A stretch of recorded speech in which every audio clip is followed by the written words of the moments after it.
Having a swarm of rats crawl up your legs may seem like your own personal nightmare, but for Hollywood animal trainer Mark Harden, it's just another day of work. To teach them to climb up his pants for the 2003 movie Willard, multiple rats had to repeat the task over and over again at different angles. At the beginning, we certainly want to make it as easy as possible, give them as much confidence as possible, and then we gradually make it more difficult. But being a rat trainer isn't just about getting a rat to run from point A to point B, although that is a big part of it. It's also about understanding the unique personality of every rat you cast. Rats are social animals that can be trained just like a cat or a dog, and they have a similar genetic makeup to humans. And just like humans, they can have a variety of behaviors and personalities, which means rat trainers need to be able to sort through them and identify their strengths and weaknesses. For each main rat character in a film, Mark actually needs to find multiple rat actors to play the part. In Willard, Mark used 6 different rats to play the main white rat, Socrates, who was on camera most of the film doing a variety of specialized tricks. This guy's a really good runner. This guy seems pretty handleable and stable, so if actors have to hold him, this will be my actor rat. So you sort of slot them into the arc of the character. A horde of rats is called a mischief, and once Mark has cast the mischief, the rats need to be sorted by what they can and will do. Henry Ford would be very proud of how we train rats in the groups. And he has trained a lot of rats even for a single project, 300 for Bram Stoker's Dracula and 600 for Willard. After casting, the first step is to split them up by gender so they don't reproduce while filming. Then, he splits them into smaller groups and puts them into boxes based on their assigned task, which is based on what they're good at, according to the trainer's observation. Each box might have a different trainer or trainers in charge of it. They might start out with 5 rats in a box, and eventually they would work their way up to 20 at a time. To keep track of who is who, all rats are tagged on their tail with a different color marker. It was a team effort. I didn't sit there and have 600 rats on a leash. One of the types of rats he wants to identify early on are the more aggressive rats, or biters, for safety reasons. Yes, rats do bite people, and Mark himself has been bitten, but in general, they won't go out of their way to attack someone. So we encourage biting certain things, but what you would hand to an actor would be one that you're 100% sure is not a biter. But let's say he does want the rat to bite something on camera. In this case, a rat that likes to chew is exactly what he'd want. The trick is putting food near the object, then eventually putting the food inside the object. A biter rat will chew its way through to get to it, just like they do in this scene from Willard with the newspaper, and this scene with the tires. Mark creates a special mixture of nut butter and food coloring, which he paints on a prop.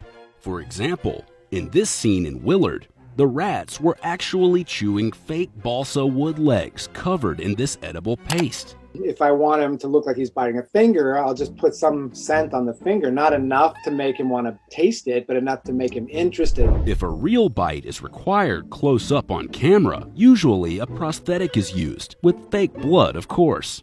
No matter what the rat's personality or specialty is, they all have one trait in common. The problem with rats is they're very sound sensitive and smell sensitive, and they're very, very tactile. So when you're training them, as soon as you move, it's all different, right? The first smell that wafts through that they don't recognize, they shut down. So the more details about a set he knows in advance, the better, so he can prepare them for anything. Let's look at this scene in True Blood that Mark worked on as an example. A rat needed to run on dirt through a tunnel while a camera was pushing towards him. It then had to crawl through a grate and run to a mark, where it would then stand on its hind legs and transform into a human. So Mark needed to first identify a good runner rat who could deal with these obstacles. He replicated what it would look like as much as possible in his training area, using a simple dog toy on a paint stick to mimic the camera. And how did he get the rat to move in the first place? No matter the personality, he has to use several basic behavior modification tools to get it to do what he wants on command. First is positive reinforcement, in which he rewards the rats with food after the trick is complete. Or he might reward them with safety by giving them what's called a sanctuary. We have little plastic shoe boxes with a little mouse hole cut in it. They're dark, they're black, they're very attractive to a rat. Their food's in there, so we start introducing them to the concept of food and sanctuary at the same time. But food alone isn't going to get a rat to run. Often, Mark also has to take advantage of its flight reaction by making a loud sound. A rat is built to deal with stress. If you don't give them any stress, they tend to do self-destructive behaviors anyway. So their whole psychology is built from scurrying from this thing to that thing. For the true blood scene, Mark made a makeshift rattle with pebbles to get the rat to run and rewarded it with a sanctuary at the end where it would get food. And then we start increasing the distance. We add a buzzer to it, so we're calling them, giving them some aversion to being here, and while we're calling them there. So by the time you get on set, you usually just the buzzer is enough. But if he goes sideways or something, you might want to shake your little stick.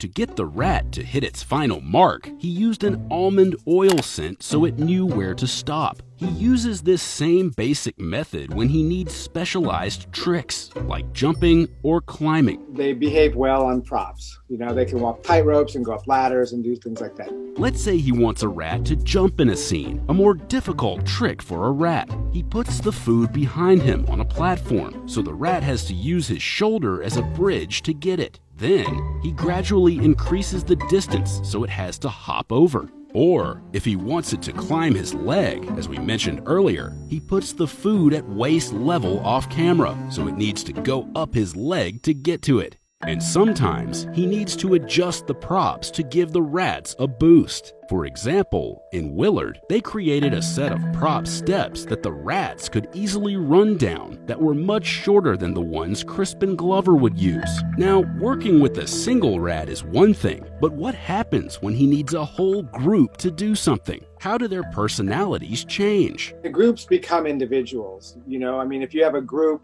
of 300 rats, you break it down into manageable pieces, and those pieces each become an individual. And each rat needs to learn the trick.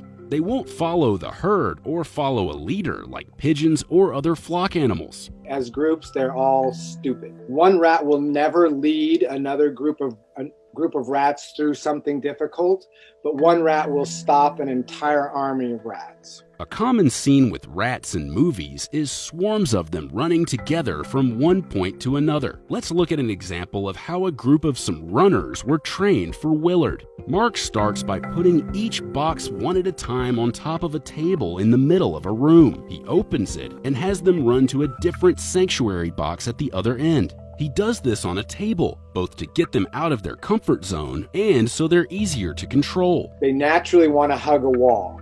So I'm in the movie making business, so anything they want to do naturally, we train against, because chances are that's not what you want in the movie. He will gradually lower the table until the rats learn to run on the floor. And then we start introducing them to multiple surfaces.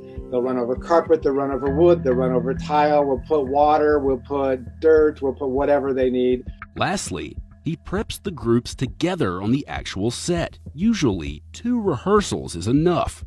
In groups, rats all need to be weighed 2 to 3 times per day to make sure they are all eating and healthy. Faster, smarter rats in the group will get to the food first more often, so Mark occasionally needs to identify and remove them to let the other rats get the prize. So a lot of time on set is spent just making sure the animals are all safe and healthy. And just how strong is their group identity? We would prep the blue team, then we would prep the red team, and then we turn them all loose and see what they would do. And we kept track, and about 85% of the rats ended up in their own boxes. Many films these days use CGI to create realistic animals like rats. But with CGI, you're also losing the personality that comes with the real thing. It's really less dynamic and less dramatic. And you just wouldn't get that same visceral reaction watching a bunch of CGI rats crawl up a human leg as you would with a real swarm.